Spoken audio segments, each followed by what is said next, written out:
小女孩身后出现一只狮子，但狮子却没有伤害她。她叼着小女孩跟自己同行，狮子带她去喝水，趁女孩睡觉，狮子还为她找来食物，已经把女孩当做了她的孩子。这天，狮子看见远处反光的物体，那是一架失事的飞机，而女孩是这架飞机的幸存者，她的父母都已经丧生。这天，女孩来到飞机内寻找玩具，她看见了妈妈的手，女孩摘下妈妈手上的戒指，戴在了自己的手上，女孩很开心。突然，戒指滚落山崖，女孩追了过去。危急时刻，狮子咬住了女孩的衣服。一天，女孩的宠物狗出现，她找到了女孩的玩具，宠物狗嗅着味道，来到了女孩的身边。女孩拿到喜欢的玩具很开心，她激动地和狮子分享。宠物狗看见狮子后提高了警惕，狮子也露出了锋利的獠牙，但它看见了开心的女孩。这时，山崖下传来搜救队的呼唤，女孩向声音的方向走去。狮子想去抢回女孩，可迈出的脚又停住了。他选择让女孩回到人类的身边。女孩离开前也回头和狮子告别。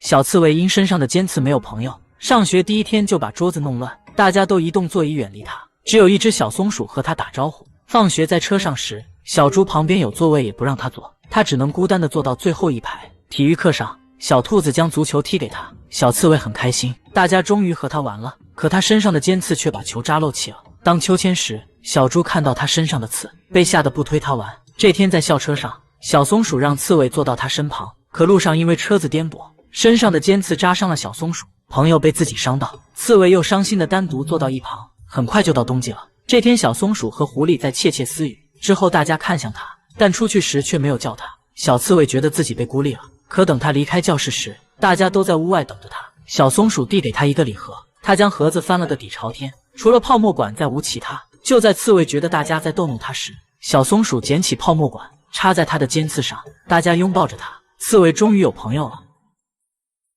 从没见过这么自私的人。男人看着跑向电梯的女人，但他却双手插兜，就这样看着电梯门关上，路人的购物车滑走，他也是双手插兜，看了一眼后直接绕过购物车。小女孩的气球不小心飞走，男人明明可以帮忙，但依旧没有伸出手。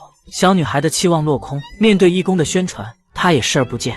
但就在他过马路时，突然一只手挽住他，他惊讶地瞄了一眼，原来是一个老奶奶。男人没有拒绝，带着老奶奶一起过马路。很快绿灯变红灯，一辆车疾驰而来，男人吓得惊慌失措，终于伸出手拦下了车子。过完马路后，老奶奶捏了一下他的脸颊，以表感谢。男人冰冷的脸露出了笑容。回家后，他看着手陷入了思考。之后他学会等人进电梯，帮助小女孩，报名参加义工，到海边捡垃圾，来孤儿院陪小孩玩耍。这天正当他开心地走在路上时，看见了一个双手插兜的人，这就像曾经的自己。男人灵机一动，